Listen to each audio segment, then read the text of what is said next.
Hallo, willkommen beim 1000 Bäcker Report. Heute mit dem Thema Blitzanstieg bei Gold auf 2150 Dollar voraus.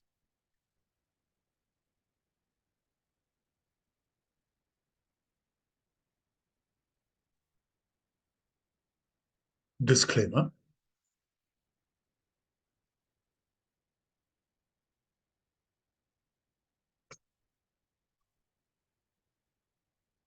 Blitzanstieg bei Gold auf 2150 Dollar voraus.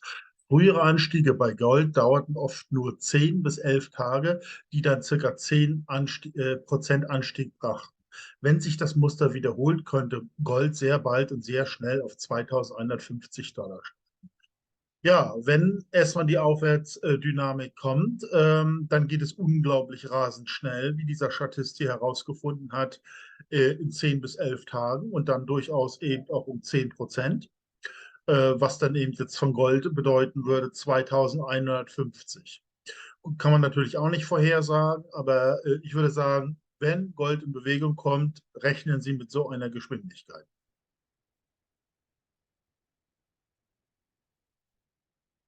Ja, hier ist nochmal ein angehender Goldprozent aus Nevada. Ähm, ja, die haben im Wesentlichen vier Projekte. Einmal das Grassy Mountain Projekt im Osten von Oregon. Sehen Sie es hier? Hier ist der Staat Oregon. Hier, da wo dieses Schwarze ist, ungefähr ist es. Ja, und sie haben dort mit 1,17 Gramm pro Tonne 1 Million Unzen Gold und dann nochmal 3,2 Millionen Unzen Silber. Logret allerdings in Ferret nochmal 41.000. Ja, dann das Sleeper Gold Projekt haben sie dann nochmal in Nevada. Ähm, ja, ein ehemaliger hochgradiger Goldproduzent im Tagebau, der etwa 25 Meilen nordwestlich der Stadt Winnemucca in Nevada an einer Hauptverkehrsstraße liegt.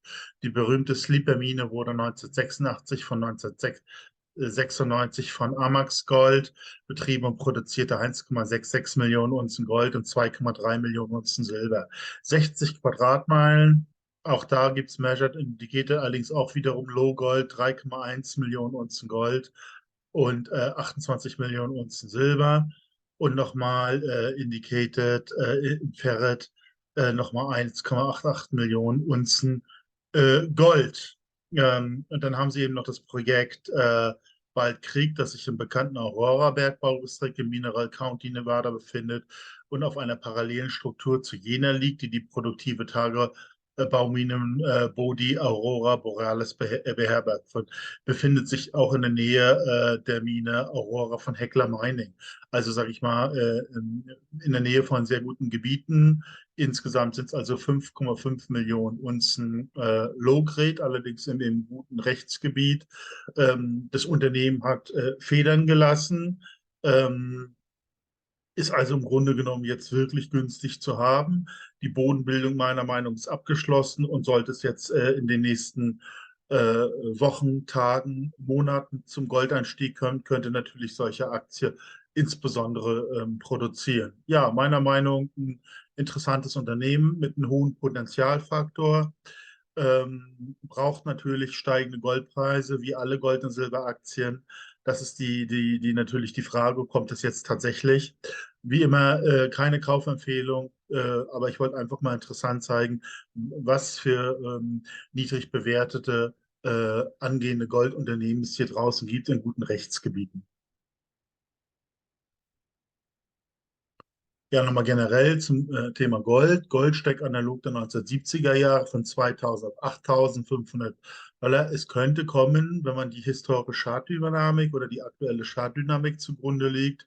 1970er Jahren war das nämlich das Ähnliches, ging es dann 35 auf 200 Dollar, korrigierte 100, schlich sich dann 200 an und dann hier, wo dieser Kreis ist, wurden final nochmal die Leute rausgeschüttet, damit sie auf keinen Fall an diesen Mega-Spike teilnehmen. Und der hatte eben für Goldaktien, sage ich mal, absolut verrückte Bewertungen gebracht. 5 Cent auf 19 Cent, 10 Cent auf 36 Cent, 20 Cent auf 40 Cent, absolut gigantisch.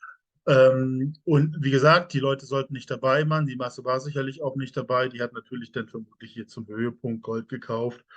das dann im Grunde genommen fast ja, 25 Jahre oder mehr brauchte, um seine alte Höhe zu bekommen. Also meiner Meinung nach eine sehr interessante Situation.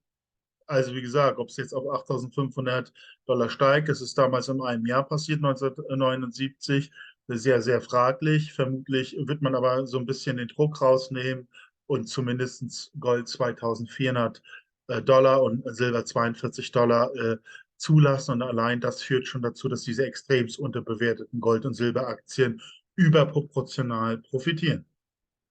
Also was liegt vor uns? Eben der moderate Anstieg, so vermuten wir, von Gold und Silber, also Gold 2.400, Silber 42 $. Und das hat in der Vergangenheit schon dazu geführt, dass gerade Penny Stocks hier, die zum Beispiel für 2, 3 Cent dann auf 36 $ in wenigen Monaten gestiegen ist. Das ist nur so, man muss eben wissen, die sind unvorstellbar billig. Da gibt es keine logische Begründung vor, aber das ist eben diese ganz große Chance. Werden die normal eingepreist, man erinnert sich vor der Finanzkrise, da waren Goldaktien vergleichsweise teuer sozusagen und jetzt sind sie unheimlich billig. Also wir haben im Prinzip keine besonders große Fallhöhe, zum Beispiel im Vergleich zu der Finanzkrise. Ja, immer noch extreme Unterbewertung bei Goldaktien. Sie sehen hier, seit 1996 sind Goldaktien im Vergleich zu Gold sinken und scheinen erst jetzt den Boden gefunden haben. Und die Statisten eben denken eben, dass es eine eruptive Entladung in den Mittelbereich oder darüber hinaus gibt. Auch sind die sogenannten Union-Explorationsaktien im Verhältnis zu Senior-Aktien extrem billig. Auch das kann sich innerhalb weniger Wochen sozusagen entladen, wie das genau zum Beispiel hier 2002 passiert ist. Also wir haben eigentlich zwei valide Argumente für steigende Goldaktien.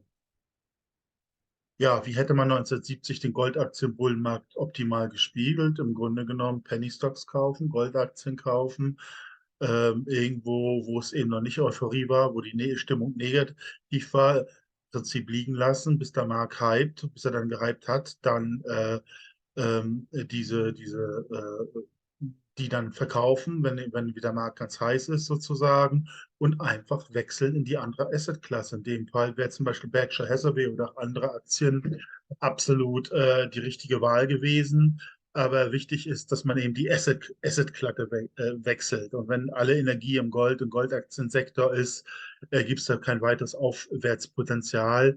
Dann gibt es, das ist eigentlich dann die Zeit für inflationsfreies Wachstum. Und hätte man zum Beispiel 50 $, wie gesagt, ist nur eine Beobachtung, damals investiert, vielleicht 1976, hätte vielleicht verhundertfacht mit einer Goldaktie und dann das Ganze rekonvertiert.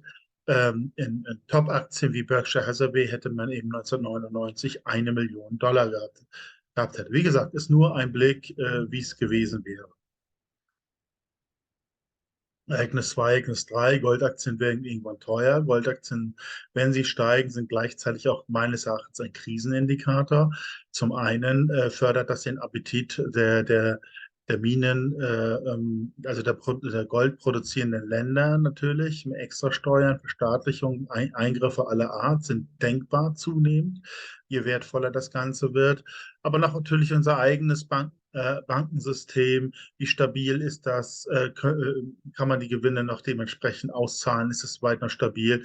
Also, und da sind im Grunde genommen Gold- und Silberaktien, je mehr sie steigen, gleichzeitig weisen nochmal verstärkt auf das Risiko hin. Ja, das Ereignis 3 ist dann, also es ist ideal, man kauft von den Gold und Silber mehr physisches Gold und Silber, ist dadurch vom systemischen Crash zum Großteil geschützt. Und da müssen Sie sich eben ansehen, dass 1990 konnte man für eine Unze Gold ein DAU bekommen. Jetzt müssen Sie noch ungefähr 13, 14 Unzen hinlegen. Das heißt, der normale Aktienmarkt dürfte leiden. Und ein Haus konnte man damals 1980 für 500 Unzen. Also war zu sagen, der Gold- und Silberübertreibungspreis. Man könnte es vielleicht auch ökonomischen Tiefpunkt sehen. Jedenfalls war es ein großer Wendepunkt. In dieser Phase hätte man Gold und Silber verkaufen müssen und in produktive Werte idealerweise investieren müssen. Ja, und Sie sehen, gibt noch genügend Platz nach unten. Die Statisten denken, dass wir im Grunde genommen noch tiefer fallen als 1980.